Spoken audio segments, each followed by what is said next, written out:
say you're unemployed, but you have a little bit of savings, or you're between jobs, or you have the opportunity to be between jobs, just try and do something really, really off the beaten path.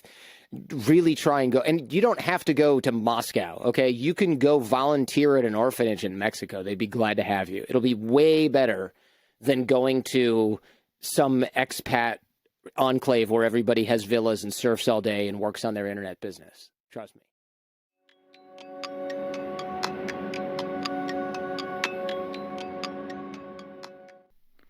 Hello and welcome to the Wiser Tomorrow podcast. Today I'm honored to be speaking with Jordan Harbinger, host of The Jordan Harbinger Show. Promoting lifelong learning, Jordan interviews some of the world's most fascinating and accomplished people, offering insight and advice from those who lead by example. I'm speaking with Jordan today as a part of a charity event, donating to a variety of charities over the course of 2023, including Ava's Kitchen for families with children battling cancer, Hustle 2.0, an education program for inmates, Give Directly, and to sponsor children from Children International.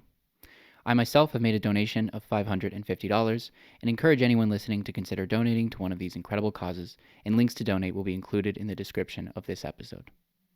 Lastly, if you're enjoying these conversations, please consider liking and subscribing the video if you're watching on YouTube, or following and leaving a review if you're listening on one of your favorite podcatchers. So without further ado, please welcome Jordan Harbinger.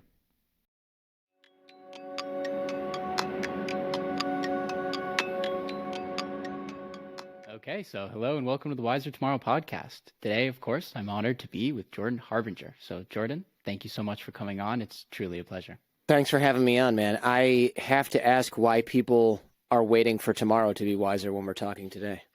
See, that's the trick with that name. A lot of my friends have given me some shit for that because it feels like it's almost delaying the knowledge. Not really. No, it's just I have two little kids, and now that I have those kids, dad jokes are not optional. They are mandatory, and the dumber they are, the more I feel the itch and the compulsion to say them on a recorded platform. Yeah, I've yet even to have kids, and I feel that compulsion already, which I guess weird. is my body telling me something. It's like an itch. It's like an itch that can only be scratched by making a really stupid joke, and I feel like it just gets worse as I get older. It's not that dads don't know their jokes are terrible. We know. We just can't help ourselves.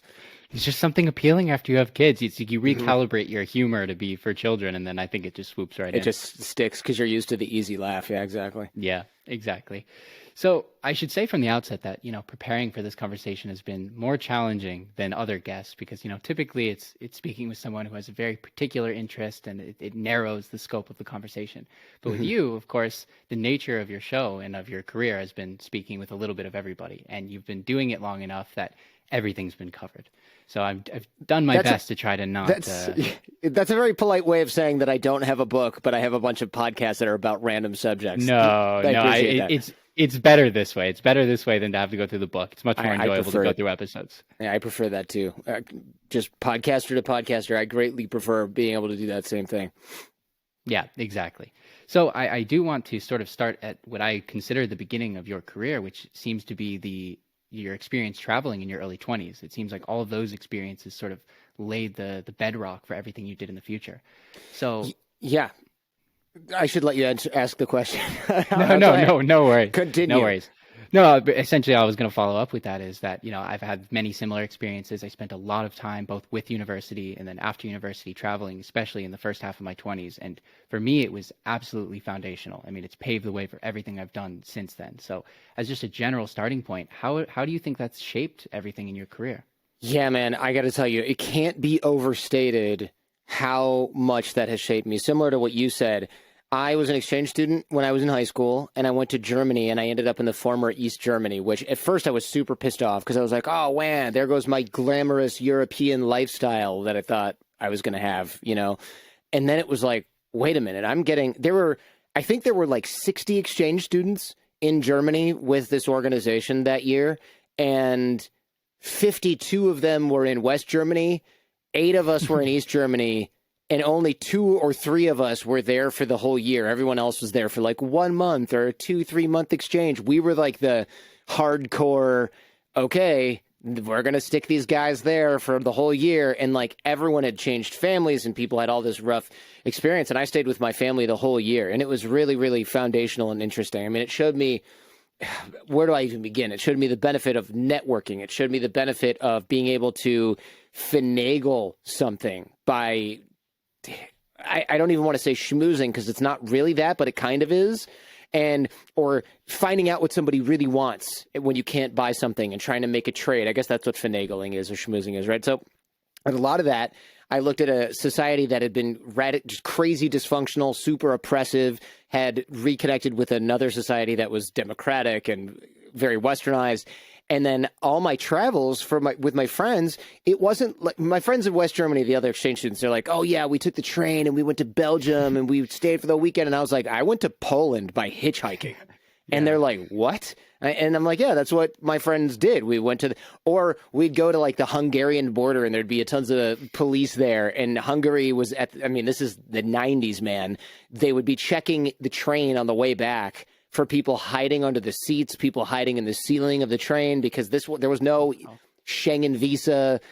There was not really an EU kind of union here that really had freedom of movement. So it was real eye-opening for me, man. I mean, having guards with machine guns be like, open your bag to make sure I didn't have a child in there or something. Because I'd go, what am I going to carry in here? You know, I'm not a drug dealer. And my host father was like, no, they're worried that you are taking people home with you in a bag that big. So I had to get I had one of those American suitcases, the giant ones, right?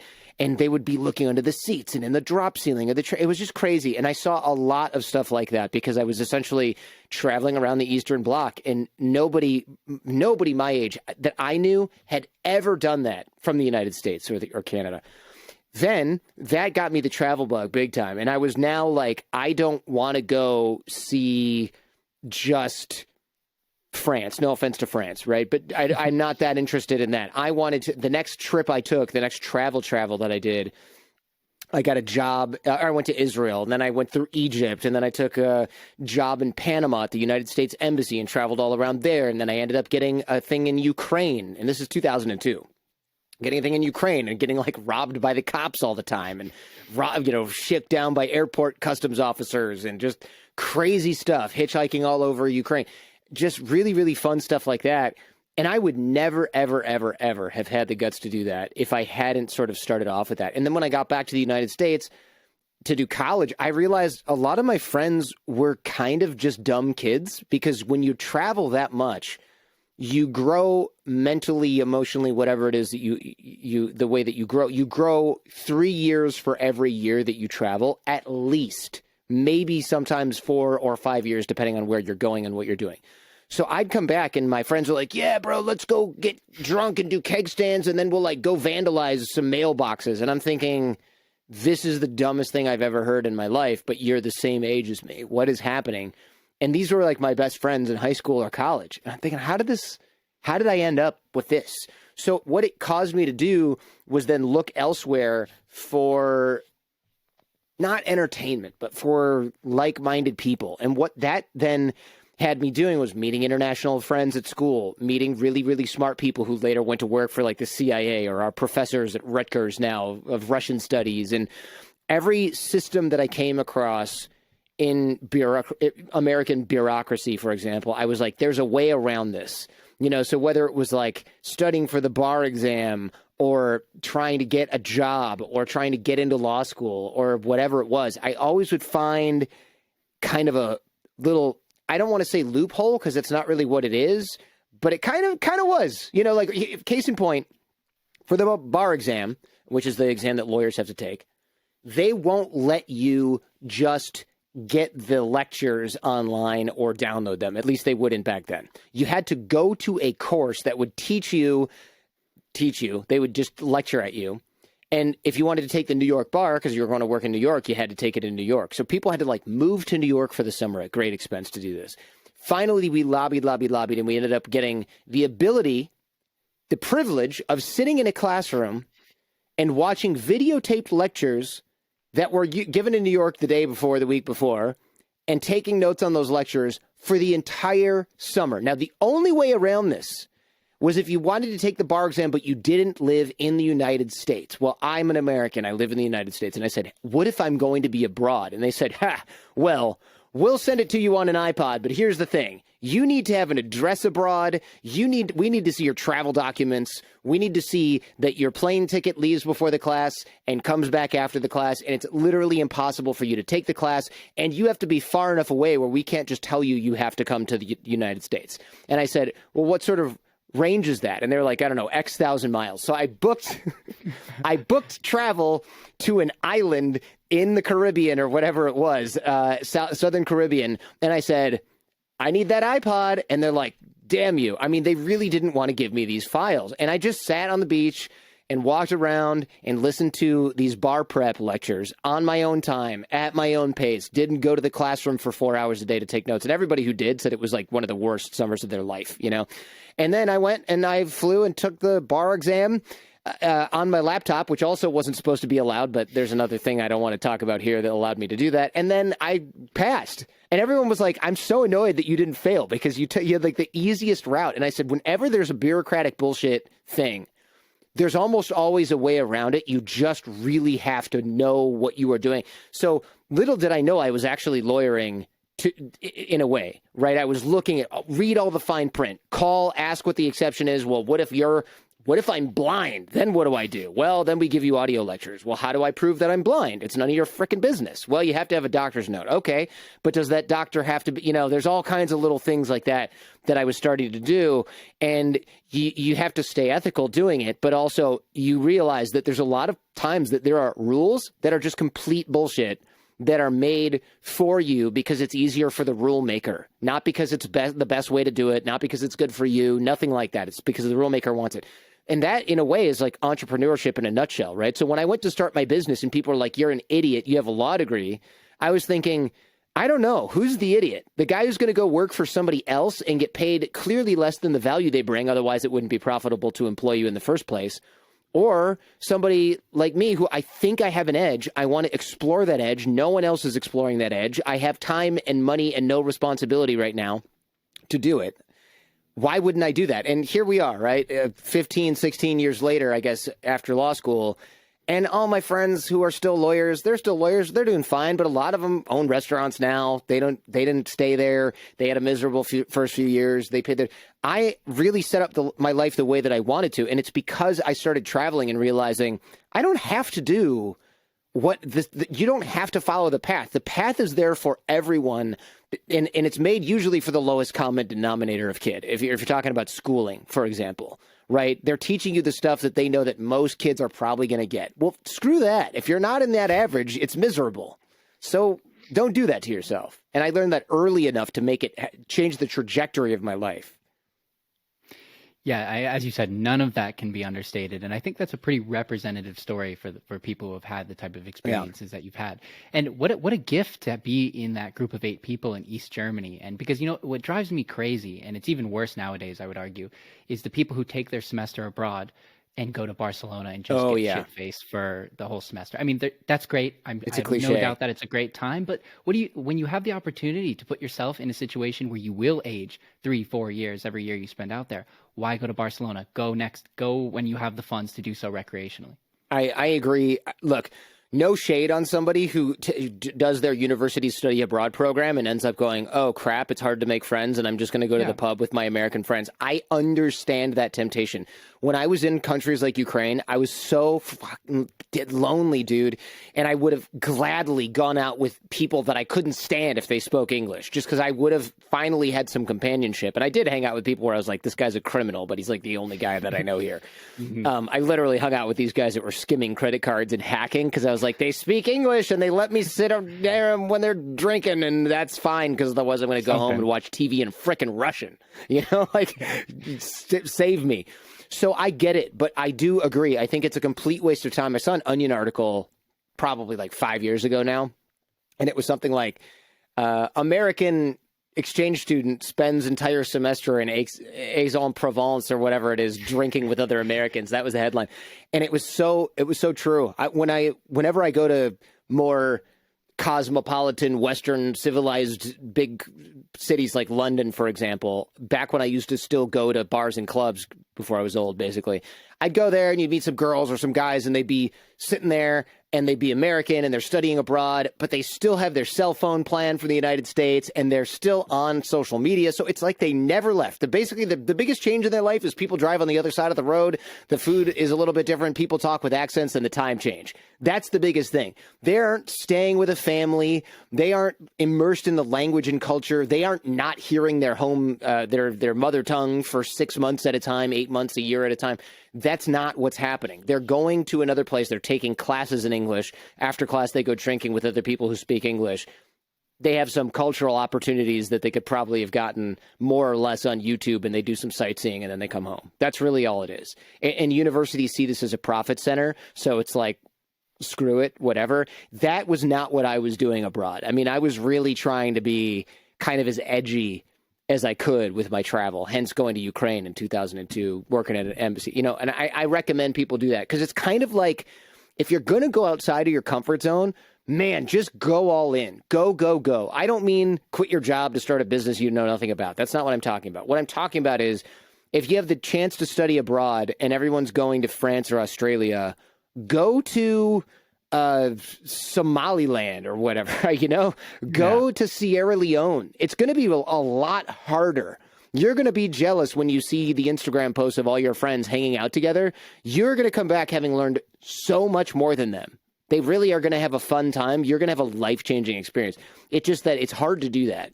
It's harder to do that. And I understand that. Like right now, studying abroad, you should go to China or Russia. It's probably really hard. They don't like Americans right now. They might not even let you do the things you're supposed to be doing. That's the point. That's the point.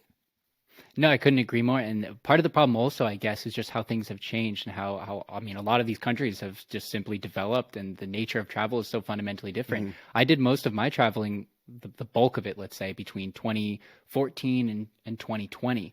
And even recent international trips I've taken, it's startling to see how quickly things are changing, how much easier it is. Mm-hmm. On the one hand, that's good. Keeping people safe and making it easy for everyone to have a good time is awesome. Sure. But the challenge is harder to find now. You really have to seek out the type of opportunities that you're referring to. It is. I remember when I went abroad, one of the main rules, they didn't enforce it, but it was like, don't call your parents every day. In fact, maybe once a week, right? Don't call your friends. Don't write them a bunch of letters. You're just going to be homesick. You're not going to end up living your life here. Don't have people come visit you. You're not allowed to go visit home. I broke all those rules. I didn't go home. I had my parents come visit. In the administration of the exchange thing, they were like, we're going to let you do this because we're not actually worried about you ruining your experience, because I was doing everything else like to the letter. But usually when people's parents come visit during their exchange year, people melt and they go home with the parents and the whole thing gets screwed up. Really? And I was like, go home with my parents. Are you kidding me? Yeah, no way. No, thank you. I'm over here, beer in one hand, girlfriend in the other. I'm not going back to Troy, Michigan to go listen to Mrs. Orava yell at me about a pre-algebra problem. No, thank you. I am having the time of my life over here. So my parents came and they saw that and they were like, we couldn't pry you out of here with a crowbar. So I think now if people are going to go do something, if you have, let's say you're unemployed, but you have a little bit of savings, or you're between jobs, or you have the opportunity to be between jobs, just try and do something really, really off the beaten path. Really try and go. And you don't have to go to Moscow, okay? You can go volunteer at an orphanage in Mexico. They'd be glad to have you. It'll be way better than going to some expat enclave where everybody has villas and surfs all day and works on their internet business. Trust me. Yeah, 100%. It's really scary to watch people just ruin the opportunity to take these decisions. I agree. And again, they are, as it is, the single most important and most beneficial thing I've done in my life. And it sounds like it's the same for you, for sure. Definitely. I think, in the defense of people who've done it, quote unquote, wrong, the adults in the room, they don't know what they're talking about a lot of the time. And they do a really, really bad job of selling selling what you and I are talking about, because I get it. They don't want to deal with a kid who's crying on the phone and wants to go home because he chose Macedonia instead of Monaco, right? They don't want to deal with parents being like, oh my God, I read that it's 12 degrees in Siberia. Your son is in Serbia, sir. He's fine, yeah. Right? Like they don't want to deal with that. They don't want to deal with that. And I understand that. So you kind of have to go, I'm going to do this, and then I'm going to complain to my journal and not call the administrator because there's something going on. Like, you just have to choose adventure if you're up for it. And so it's easier for school officials to sell you France because it's expensive anyway. Your parents are going to pay for it and they don't have to worry about you. Yeah, no, absolutely. And I want to get into some of the specific places I know you've had some significant experience in, one of which being Israel. And just give you some context, I moved back from Israel actually at the beginning of 2022. My girlfriend is Israeli, and I did my master's degree at the Hebrew University, which I know you've had some experience at. Yeah. And another similarity is I was there in 2020 during that conflict with Gaza, and I know you were there in 2000 during the start of the Second Intifada. Right. Yes, so I was. I know you've talked about that a little bit, but I'd love to hear more about how that was and how everything followed. That was a crazy experience because I didn't really go to Israel being like, here's my complete knowledge of history of the Arab-Israeli conflict. I went there because I was like, oh, okay, there's universities that have programs there. It's kind of far. It's in the Middle East, but it's not Saudi Arabia, where I can't even get in anyways at the time. So it'll be kind of interesting. My parents were like, oh, God, no. And I originally wanted to do my exchange year not in Germany, but in Israel. My mom vetoed it because she's like, dude, no, terrorism, no thank you. So I went there just as a student, and it was a little bit too managed for me. It was all, Americans from New Jersey and New York drinking every day, and it wasn't my cup of tea, and I didn't really know how to break out of that until they assigned me roommates. One was Jordanian and the other was Druze. And Druze, for people who don't know, it's a very secretive religion. I don't really know much about it. They won't tell you about it. My roommate wouldn't tell me about it. He was a super nice guy. We were pretty tight. We watched football or soccer. We watched all this stuff. We hung out a bunch. We talked about a lot of stuff with his limited English. But he would not explain anything about his religion. And now, even when you Google it, it's like one of the things is the secret. That's the whole thing. And I think that's because they've been oppressed for 2,000 years in every country they're at, so they don't advertise it, which is probably a good idea, especially in the Middle East. So I had a really interesting experience with those guys, too, because I remember them, like, sneaking girls in, and they'd be like, hey, can you stay in your room? And I go, yeah, why? And they're like, well, I have a girl here. And I'm like, who cares? I got a girl here, too. And they're like, no, you don't understand. This girl's wearing a burqa. She's not allowed to be here. At all. And I'm like, but then I won't know who she is because she's wearing a burqa. And he's like, she's not going to be wearing a burqa when she's in my room. And I was like, okay, got it. So they were like messing around. And I'd be like, okay, after she leaves, I go, you got to tell me, how did you meet a girl who's wearing a burqa and then get her to come home? And it's like, oh, it's a friend of a friend of a friend. I heard that she's going to like me and she wanted to fool around. And I'm like, this is so fascinating because you think these people are religious fanatics or religious conservative. They're just people who have had this pushed on them. They want to grow and learn just like every other kid. So they go out and they're like, all right, I told her that I'm going to visit my second cousin somewhere. And now he's over, a wedding she's or over something, in our dorm room, hooking up with my roommate, really, really funny stuff. So my Jordanian roommate and I, one day, we go to the old city of Jerusalem, which is sort of nearby Hebrew University's French Hill campus, where you and I probably both were. And we go to the old city, and we're like, man, there's a lot of people here. And it turned out that the prime minister of Israel at the time, or was he? No, sorry. He was the defense minister, I think. Well, you know what? I don't remember who was in power at that time. I don't think it was Netanyahu, though. I think Ehud Barak was part of that because I used to see him on TV a lot, and I saw him. I saw his helicopter. And I saw him getting out of the helicopter once from this vantage point. And Netanyahu, Bibi Netanyahu also. So this is a Forrest Gump moment. I'm walking with a bunch of people, and the police stop us, and they're like, "Hold on, somebody important's coming through here." So they rope off this hallway, and I'm right in front. The rope's right there, and then Benjamin Netanyahu walks by, looks at me and goes, hello, and shakes my hand. And all these people take photos of it. And I'm like, cool. And then people were like, that was amazing. And I'm like, who is that guy?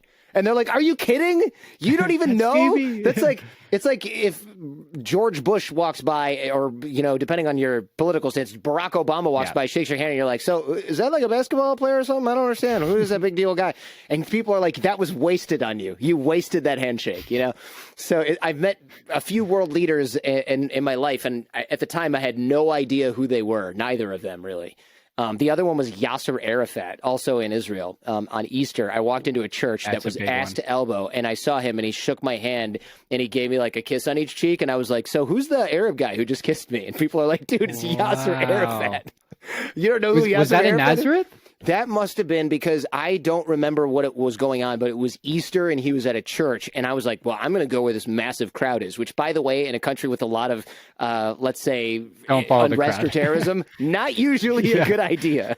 Crowd, go the other way. Yeah. But I was dumb and I still am. But but I went in there and so I had these two Forrest Gump experiences. But either way, so I went to the old city with my Jordanian roommate. We walked down. Ariel Sharon, whatever position he was in, had walked up to the Temple Mount, which is a whole like religious site for Jews and for Arabs or I should say Muslims. And it was a shitstorm and there was rioting and all this stuff. And my Jordanian roommate friend, he was like, yo, the Arab people that I'm hearing talking are saying stuff like, let's go get a bottle, get whatever. We got to get out of here. And I was like, okay. And so we would run and we would see the Israeli police riot squad. And he's like, you better tell them that we are students, and he's like, just tell them we're American. So I would go, we're American, and they'd be like, get out of here, go behind and go that way. And we're like, okay. And then we would run into groups of like thuggy kind of like Arab kids who were really angry and looking to beat some ass.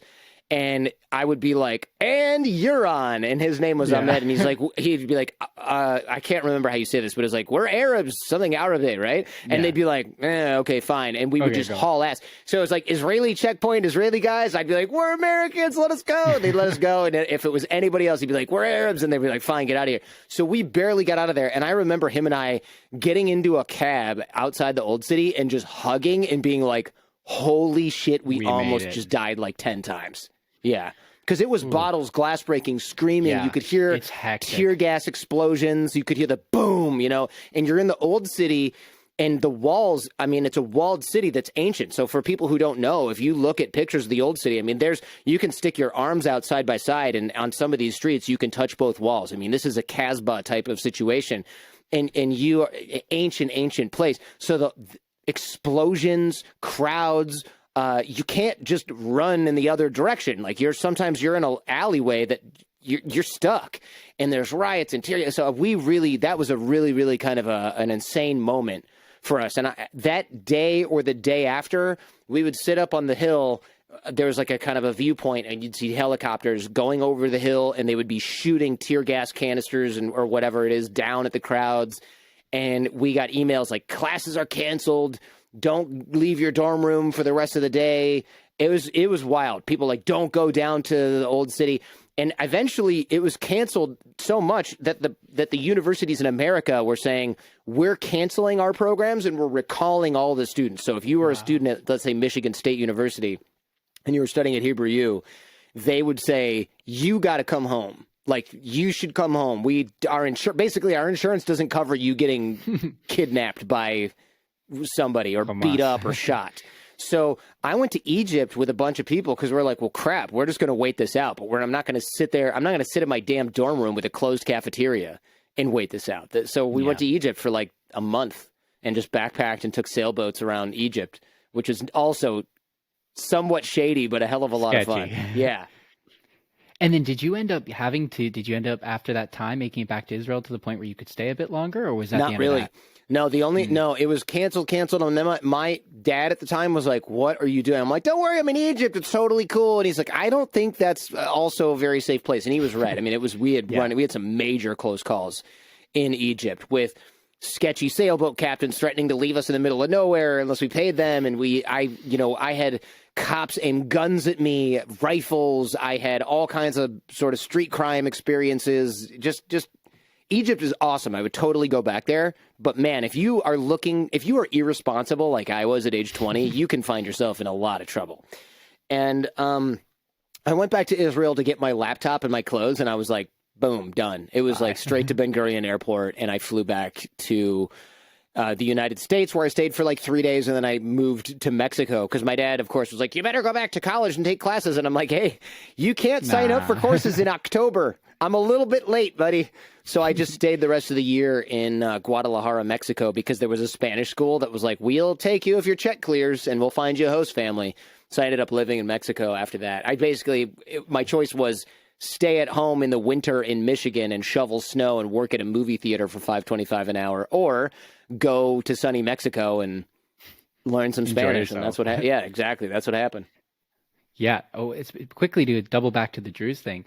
I've been looking for somebody to speak to sort of about the Druze faith for the podcast, and I've found it is exceedingly difficult. Again, Good of course, luck. because Yeah. exactly. But I know they have certain community centers across the United States. Like there is a non-trivial diaspora here. So I'm going back to Israel sometime soon, and I really hope to get the chance to have you given that a try? I haven't, but you mean speaking to somebody about Druze faith? Yeah. There's got to be somebody who's going to be an ambassador of the faith while not telling you Exactly. about the details that are supposed to be a secret. Like, there's got to be a balance. No, it's not like Freemasonry where they're not supposed to tell you. I mean, I don't even know if that's a Freemason thing. It's probably not. But it's not a secret society, for God's sake. It's not Skull and Bones. It's a religion. I think they just have secret rituals. He told me he was Druze. He didn't lie about that. He's not a CIA agent. It's just they don't share their sort of ritualistic practices for some reason. Yeah, and I think they have like that one big secret. From my understanding, and frankly I'm not 100% sure if this is accurate, but I think when it's sort of a coming to age faith, where once they turn 18, they're sort of offered, would you like to know the secret? And at which point they can accept it, and then they're sort of committed whether they like it or not, even if they try to leave, or they just say no, this isn't for me, and then they never really fully know. That's what I've been told by Jewish Israelis. So that's I don't interesting. actually know, but I would love I can't to imagine the clarify that secret with is too someone. bloody interesting. I mean, no offense to anybody who's Druze or religious in any way, but it's probably like Scientology, where you're like, what? No, come that's on. what I've been waiting for this whole time. Yeah, no, definitely. Like aliens and a nuclear bomb in the volcano. Come on, I paid $100,000 so far. This can't be it. Yeah, exactly. So how did you pull yourself back? Because you eventually did go back to school and then went on for your law degree. So I did. After going to Israel and then Mexico and so on, how do you get yourself to return at that point? Yeah, this was a little tricky because it was like, okay, Israel, Mexico, the next year, Ukraine, Panama at the embassy. I sort of like convinced my parents that I was doing work experience. And my mom got it. My mom was a traveler back in her day. And I was coming back and I was like, I can speak Russian now. I can speak Spanish now. And they're like, all right, fine. You're not just screwing around. That's cool. Good. And I was learning a ton and I really was growing. And I think that was good for them. But I did have trouble fitting in college. I really craved the international stuff and my friends were super boring. It wasn't just my friends. I mean, I just found like guys who hadn't traveled, which was every single other guy my age at that point at the University of Michigan, largely had not done anything. The American guys. And these aren't bad guys at all. I'm not trying to smack talk my friends, but it was like their big thing was not something I was interested in. Sports, fraternity stuff, football. I just couldn't care less because I was more interested in international affairs and I just couldn't find my crowd. I kind of went to the wrong college. I went to Michigan because it was the best school in Michigan. I didn't go to Michigan because I love football and fraternities and drinking. I should have gone to like Georgetown School of Foreign Service or something like that. But you don't know what you're doing when you're that age. You just apply where you get in your state and that's it, and everybody's happy for you. So I went back and I had a hard time. I did have a hard time, but I made my own degree by petitioning the Academic Standards Board or whatever it was called back then. And I created a degree out of business German, business Spanish, I want to say some Russian political science and economics. And I avoided a lot of the crappy, like you have to take accounting 301 where you're going to hate your life and get a tutor. And if you're lucky, you get a C+ because it's all on a curve with kids who want to go to B school. I avoided all those sort of like torturous, senseless classes. And I just took stuff I was interested in, and everybody told me that was a mistake. But it turns out that's how you're supposed to frickin' do college. Take things you're interested in. Forget about all these weeder feeder things, unless you have to have them to get into other areas of study. But you know what? I didn't do any of that, and I still got into Michigan law, which at the time I think was like the 5th best law school in the United States. Yeah. And it wasn't because my grades are good. They looked at my grades and went, but they looked at my resume and they went, wow, this guy speaks like 4 languages. He's been all over the world. He hasn't taken any hard classes, but nobody gives a crap. We want somebody who's interesting in our class, not just another academic overachiever. And that's one of the reasons, I'm sure that's one of the reasons they selected me. The Dean of Admissions never really told me this, but they've hinted at it in years past. Yeah, I'm sure. I couldn't imagine that not being a determining factor. Just because, as you said, I mean, I think that's also one of the dangerous things with what's going on online now is people carve out this meta that just gets propagated by everyone and their mother, and then everyone just does it and falls into place. So as much of a trap as that can be for people, it also makes it that much easier to stand out because everyone really is doing the same thing. They are, and it's not, again, because people are dumb or like, basic bitches, as the kids say. It's because when you ask what you need to do to be competitive, they say, well, you need to take AP classes, and then you need to take this, and you need to become the president of the debate club. And look, none of that hurts. But if every single other person in every other high school in America / Canada or internationally is doing that so they can get into the same school as you, that's why you hear like there's 5,000 applicants for every spot that we offer in the class. I'm sure there is. But how many of those people are going, well, I used to work at an orphanage in Mexico, and then I found that Swaziland really needed an orphanage, so we went there and we built one, and then we ran it, and then I raised the capital to buy the solar equipment to run the place, and then I had to get teachers to come in, so I went on a recruiting mission to another and recruited these teachers and hired them and then managed them. That's far more impressive than captain of the debate team in your local whatever. It's just so much, miles and miles. But nobody's going to tell you to do that because they don't know that that opportunity even exists. You have to create that opportunity for yourself. Just like when you're thinking of starting a business, you can start a business where somebody says, hey, wouldn't it be great if this existed? But usually you find something and you go, how does this not exist? I should make that. And then you make that, and then suddenly you're selling it, and people go, this is really valuable. And you go, yes, I know, that'll be $10 million. And then you live happily ever after, right? That's the idea. You usually have to carve your own niche. The most successful people you know all have done this, but you can't get instructions on how to do this from adults who have also never done it. When I applied to law school, dude, the admissions counselor from Michigan, not Michigan law, but the person in the undergrad, she goes, I wouldn't waste my time applying. You should apply to these lower tier schools. You simply do not have the grades. And I went, well, I'm probably not going to listen to you, but thanks. So I applied to all the schools she told me to get into, and I got full scholarships to those. And then I applied to Michigan anyway, and I got in there too. And I remember thinking, she literally told me not to even apply to go to school here. Well, I wonder why that is. The reason is because she works in a career office or an admissions office for an undergraduate institution. She's probably never even been to friggin' Mexico, for God's sake. This is a woman who drives to Windsor and thinks she's studying abroad. So like this is a person who's never really seen what these places are looking for. She's only speculating. And if you go talk to the admissions group, they might not even be able to tell you what to do. They're looking for somebody who's unique. They're not going to tell you how to be unique. Yeah, no, absolutely. And all of this also extends to podcasting as well, which is something I wanted to touch on because the statistics behind podcasting are unbelievable. And I think, for example, one of the things that stands out is if you get more than 30 downloads in the first 7 days, you're performing better than 50% of all podcasts. That's probably correct. I don't have the data, but yeah. Yeah, and same thing with people I think only have an average of 10 episodes before stopping to upload. It's like, what are you? They went on YouTube, they Googled how to make a successful podcast. They watched a few videos, they gave it a go for an hour, and then they put it down. Yeah, or they try to do the same thing, they look at Joe Rogan and they go, I can do that. I was going to say it's a Joe Rogan clone where somebody goes, yeah. I get these emails all the time. Hey, look, I'm doing a show. It's not going to be exactly like Joe Rogan, but it's going to be like similar format. And I'm thinking, okay, so you're going to get drunk and or stoned. Not that Joe gets drunk on the show, but you're going to, I get it. And then you're going to bring in somebody who you think is interesting, and you're going to get high and talk about aliens. That is not why Joe Rogan is successful. Yeah, exactly. Okay. He's got a lot of talent, and he's been in the game for a while, but it might also have to do with the $250 million in free advertising he got from being the face of UFC for a decade and change. Like there's something else there that maybe you aren't seeing.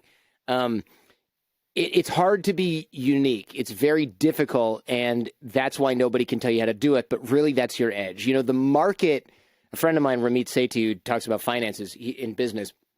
What he says something, and I'm paraphrasing here, but he says something like, the market will always tell you that they want vanilla, and they will prod you and poke you and try to make you vanilla.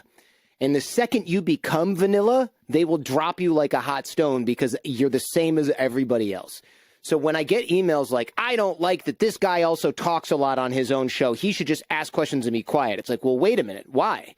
So that I can be like every other podcast? Is that a good idea? Or should I just do what's been working so far and not listen to the friggin' peanut gallery?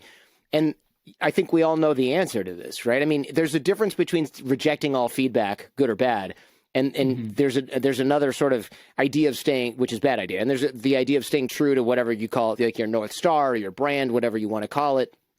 And that stuff is important because people will try to tell a kid that they shouldn't give a crap about whatever the thing they like is. Oh, you're never going to make money doing that. My mom, bless her, she's in the next room visiting me right now. She told me that I would make absolutely no money if I decided to be a newscaster because I wanted to be like Dan Rather. You know how rich Dan Rather is, by the way? Yeah. That guy's like, he's got that Anderson Cooper money. I would have been Anderson Cooper or tried to be. I'll try to. And my mom's like, oh, those guys don't make any money. It's not a good job to have. It's a grind. Probably all true, but I definitely had the passion for it. I still do. I think I would have crushed in that position. I really do. But that was early. I was like 8, and I was like, "That's what I want to do when I'm older." And my mom was like, "No, you should be like an engineer or something. Trust me." And here we are. This show that I'm working on has a pretty broad scope, and I was worried. I had heard you giving yourself the advice of don't just start a podcast and try to talk to interesting people. And I hope that's not what I'm doing. I'm trying to form a bit. I'm more not of that a interesting. You're niche. fine. Yeah. No, first of all, I would disagree, but yeah, I was worried I was going to either not get a response or get a response that says, here's a link to a video explaining exactly why you shouldn't be doing exactly this. No.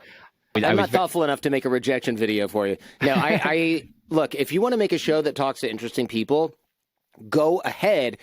I think what I meant when I said that is don't make a show where you're just sort of generally talking to interesting people and then be surprised if it's hard to get traction. Because, and I have the same problem, even though the Jordan Harbinger show is a fairly successful show, I still have the same problem. I'll look at a podcast that's about let's see, there's a podcast that's specifically about the murder trial of this lawyer who killed his family or something and yada yada. It's called Murdoch Murders. Good podcast. Okay. That is only about that. It's only about that. And that show took off and it does great. And there's another show that I like called Court Junkie where my friend Jillian goes through court documents of really interesting cases and she reads all of them and then she describes the case. Show's killing it. It's a very specific niche. There's not another, at least as far as I know, there's not another show like that. There are a ton of shows where people talk to interesting people. So it's much harder. You and I are swimming upstream. Those people are swimming either in this metaphor is going to die on the vine, but they're swimming in straight water or they're swimming downstream, and it's a lot faster and it's a lot easier for them to gain traction. And I'm not saying that to take away from their success and the hard work they've put in. I'm saying that they picked a better niche than you and I have, where we're like, I'm going to follow my own interests. Nobody gives a crap about my interests. Okay. So nobody gives a crap. Just me. So in order to gain traction doing that, you and we have to be consistently good for a decade or two or whatever it takes to be successful. And even then, if you and I picked a better niche, man, I'd have been successful a decade earlier and a factor of 10 greater. I'd have 1 million downloads an episode right now or whatever instead of whatever, because it would have been a better niche. But I can't do that. I'm not that kind of guy. I just like having these great conversations, giving advice, things I do on the Jordan Harbinger show. And so that's worked. There are a lot of shows like my show. They just haven't been around for 16 years like my show. And that's part of the advantage that I have. If I had to start my show now and I was doing what I'm doing now, I don't think I'd be successful at all. I think it's highly unlikely. Yeah, no, it's definitely extremely tough. But again, that goes back to those statistics where on the one hand, the podcasting space is considered hyper-competitive, hyper-saturated. But again, if you break it down into who's actually returning and consistently uploading and working on improving, it's actually not too bad. No, I agree with you. I think look, is it saturated? Are there a lot of podcasts? Yes. But when you start to break the numbers down, like you said, I think there's 4.2 million podcasts. But then you go, okay, how many have been updated in the last 90 days? Oh, 150 or 200,000? Okay, that's still a lot. Great. Okay, how many are weekly releases? All right, so whatever. Okay, how many are weekly releases that are in my niche? So not sports talk, not true crime. Okay, so now you're in the 5 figures. And how many are done that are recorded on an actual microphone and not on some dude's AirPods? How many have guests that are interesting? How many are edited so they don't sound like crap? Right now you're really starting to whittle it down, and it's not little shavings that you're taking off here. You're taking the hatchet to it, and you end up with a few thousand shows, still a lot, but not nearly a 4 point whatever million. It's a few thousand shows that are not terrible, that are created by somebody who's good enough to create something worthwhile and produced well, and that are updated, at least once a month. And the number drops quite precipitously at that point. Yeah, no, definitely. And how do you see the future of podcasting? Because, I've talked to a lot of people who think it's kind of hit a peak and that it's going to fade away, but I don't know about that. And I don't think so. I clearly don't think so. Look, I'm obviously biased, as are you, because I've been podcasting for 16 years. We've had steady growth the whole time. Is there a regression in how many people listen to shows? Okay, yes, but also we're coming out of a pandemic where everybody was stuck at home. Is that unusual? Yeah. No. We've seen regressions before. If you look at graphs of, listeners and stuff, you've seen regressions before. It's not like people stopped listening to this. The other thing is I just go to history and I go, yeah, you're right. When they invented the TV, the radio stopped existing. Oh, wait a minute. Yeah, exactly. No, it didn't, right? In TV is on its way out. Now you've got cord cutters and you've got on-demand stuff. The radio is still around, baby. Still around. Still a massive industry, a hell of a lot bigger than podcasting. Why do people listen to the radio with 18 commercials per hour instead of a podcast with maybe 4 or 5 ads per hour done by a host that they like, as opposed to just loud-ass tire ads? There's a lot of room for podcasting to grow. Not everybody's going to want to do video. Not everything is suited to video. I don't want to see somebody reading court documents on a video, but I will listen to Court Junkie. I will listen to a true crime podcast. I don't need to see the hosts looking at each other and doing the reading of their script. I don't care about that, right? And so not everything is an interview podcast. And also, frankly, interview podcasts. Why are you watching 2 dudes talking on webcams? Why do you need to see that? Just listen. Damn it. So I'm not super concerned about the contraction in the industry. Also, am I concerned about the contraction in the industry for other reasons? Not really. I mean, good. Maybe we need 10% fewer people. Yeah, it could be listening. A good thing. Yeah, fine. Fewer sports shows. Okay. Fewer news shows. Fine. It doesn't mean that our shows are going to shrink by 30% if the industry shrinks by 30%. It means we're shedding dead weight. And if some of that's on our show, then some of that's on our show. But if you're a good creator, then you're keeping your audience because they're making time for you. That's the thing with podcasts. People are making time for us. They're not turning us on when they're making toast for their kids in the morning because that's what's on television. They are downloading this on their phone and they're going, this is really good. Have you heard this? This Jordan guy has his head so far up his ass, but he talks to really interesting people. That stuff is interesting, and that's a loyal show fan right there. I'm very unconcerned that that's going to suddenly go away. And look, if in 10 years I'm wrong about this, I'll retire. I don't care. Yeah. No, needless to say, I think you're correct, of course, being that I've been doing this for about 6 months, so I would certainly hope that I have the optimism. Otherwise, this would be a futile project. Yeah. And the category that drives me the most crazy, again, there's a lot of sports, there's too many of many different categories, but the number one podcast that seems to have popped up over the last 2 years is a group of guys with a microphone sitting around the couch, essentially saying, we're fucking hilarious. Yeah. And we sit here and shoot the shit like we do when we're in private. People are going to eat it up. And it's, no, it's a limited audience, man. I'm telling you. Now, look, if you are a hilarious comedian who's probably touring, there's exceptions. My friend Andrew Schultz has a show called Flagrant 2 or something. I'm not into that celebrity pop culture stuff, but he's a very talented guy, and his co-host, I think, is Akash Singh. Very talented guys, really good comedy podcasts on YouTube, blew up over the pandemic, killing it, making millions of dollars. Great. If you're a guy who just thinks you're really funny after 3 beers and your friends is the same way, exactly. I'm not going to say you're going to have no audience, but I'm going to say you're going to have a couple thousand people at most, and that's not enough to make a living. Now, here's the thing. If it's a freaking hobby, fine. I'm all about hobbies, man. I got radio control cars behind me that I'm going to play with my kids after this show. But it's a hobby. It's not a business. And if it's a hobby that generates revenue, great, but it's still not a business. Technically, maybe it is. You're filing a tax return. Fine. That's not what I mean. I mean, quit your job to do this full-time business is a lot of work. And if you've got 3 buddies doing it with you, you got to split that revenue too. So I agree. I think there's plenty of those. They're a dime a dozen. They don't add anything unique. And usually they're just talking about news and pop culture. There's absolutely nothing there to differentiate themselves. And when those guys want consulting from me to grow their show, I'm very upfront with them that I think it's probably not going to work for them. And usually, I just want to save them the money, and the time. But I don't tell them to quit.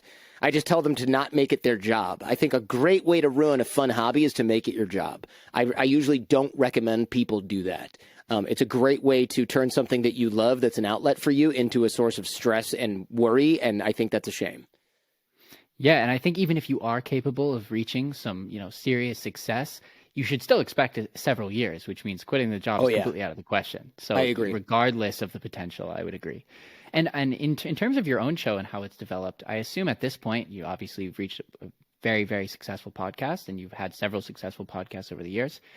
Do you, at this point, consider your audience a little bit less in terms of the people you bring on and focus on your own interests just because that's the nature of your following? Or do you still really try to bring on guests that will resonate with your audience? I think I still try to bring on guests that'll resonate with my audience, but with the caveat that it has to already have passed the bar for my own interests. So it's both, really, which I know is a cop-out of an answer, but I will look at something I'm interested in and I'll go, that's really cool. But the second immediate question is, okay, who in my audience is going to really want to hear that? If I'm really interested in something, that's one thing, but it does have to have that appeal where my audience is going to go, wow, you found a guy who talks about slavery in the chocolate supply chain. Like that is random. And I'm going, yeah, isn't that interesting?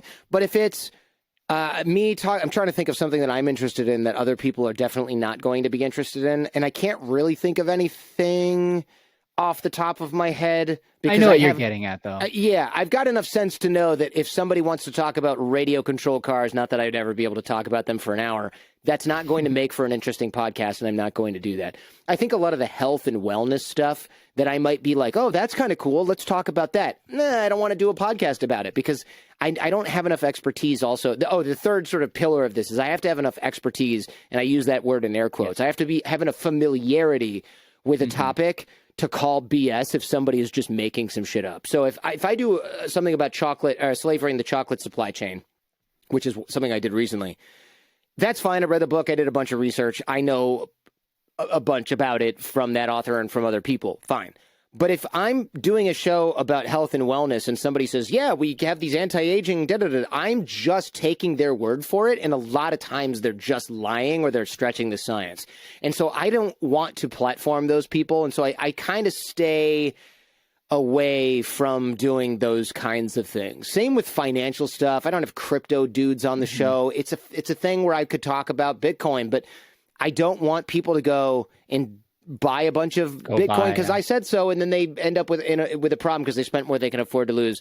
Also, there's other podcasts about it. Another thing would be, and I lost my train of thought, so we're going to put a pin in that. But there's a lot of different things that I'm interested in. Oh, like psychedelics, for example.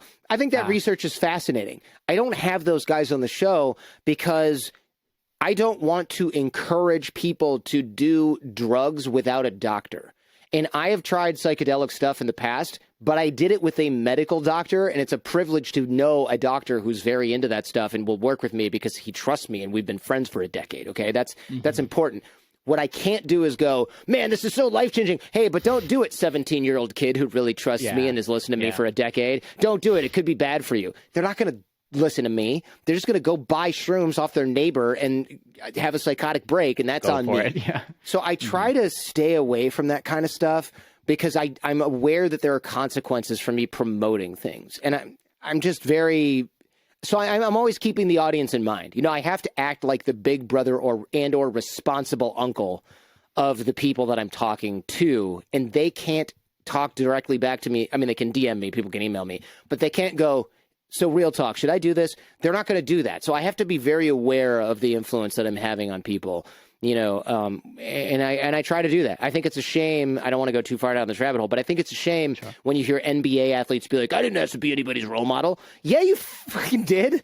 You're taking $10 million a year and you're on television. I know you think you just play basketball, but no, that's BS. You just don't want any responsibility, but you have it. So now you have to act like a person who's got their head on straight and has two brain cells to rub together because kids are watching you. And I sort of try to keep that in mind too as well in the show. If somebody's going to listen to me for 100 hours, they're going to do something that I tell them to do, and that better not be something that harms them. That's a terrible way to use your influence.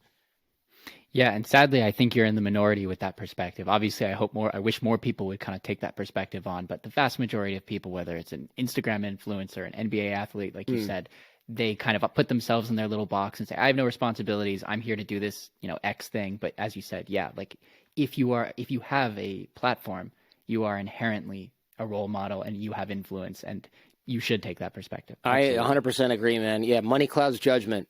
So if you optimize for money, you're going to do bad shit. That's just a fact. Mm-hmm. Well, I think we're coming up on time, so I'll ask you one final question, if that's all right. Yeah, absolutely. I just wanted to ask, again, kind of following off that question, who are some of the favorite people you like to speak with, excluding friends or people you already have personal connections? What topics do you find the most interesting? Yeah, let me think. Who do I love to speak with the most? I have such eclectic interests, I think, that it's hard to even pick a type of person.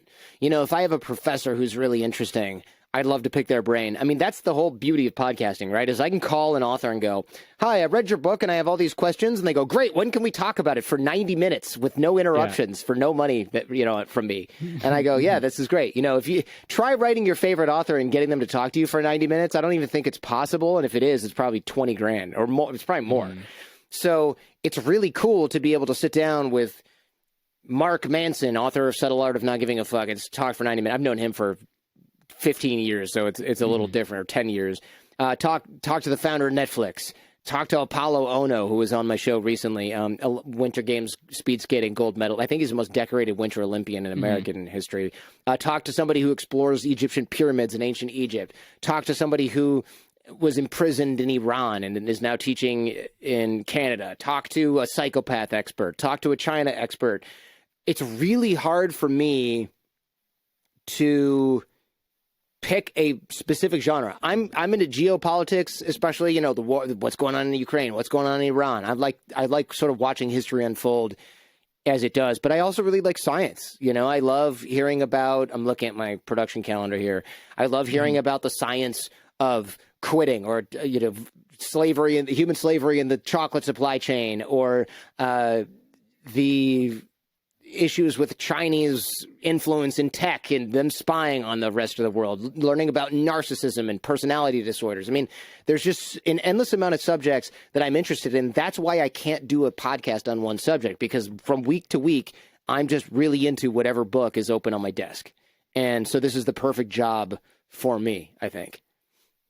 Yeah, I mean, that appeal is exactly what brought me to doing this as well. And obviously, as we said before, I would love to be, frankly, in your position or anything close to your position, in the sense that this is fruitful enough to do full time. But yeah, I think if you are going to do this type of thing, you need to come from the standpoint of, I just want access to these people and just ask the questions that I do have, because I'm fundamentally interested in these topics. That's funny. On the top, it is about access, and it's about being able to ask those questions. What it shouldn't be about, and where I think a lot of podcasters and other people online with online platforms go wrong, is they try to make it about making friends with people who are influencers, and that makes for, a terrible show. I listen to a show where everybody wants to become friends with the guest, and it's insufferable, and there are no hard questions asked most of the time. And it really is there's something about just asking. You have to want your audience's approval, not the approval of the person who you're interviewing. And I think that's what makes for a good show. And I don't see a lot of people doing that these days, unfortunately. Yeah, definitely. And again, if you get on with a guest, that's awesome. I mean, sometimes those relationships occur naturally, but yeah, the people who are trying to just sort of, like, I have no delusion, I'm not going to give you a call after this and try to grab a beer, or anything like that. Look, I'm open to that kind of thing, but you shouldn't go into the interview being like, Malcolm Gladwell's going to be my buddy now. Exactly. It's not going to make for a good conversation. Yeah, no, absolutely. Well, I would like to think this was a lovely conversation. It was an absolute privilege to get the chance to speak with you. Thank you, man. I really appreciate it.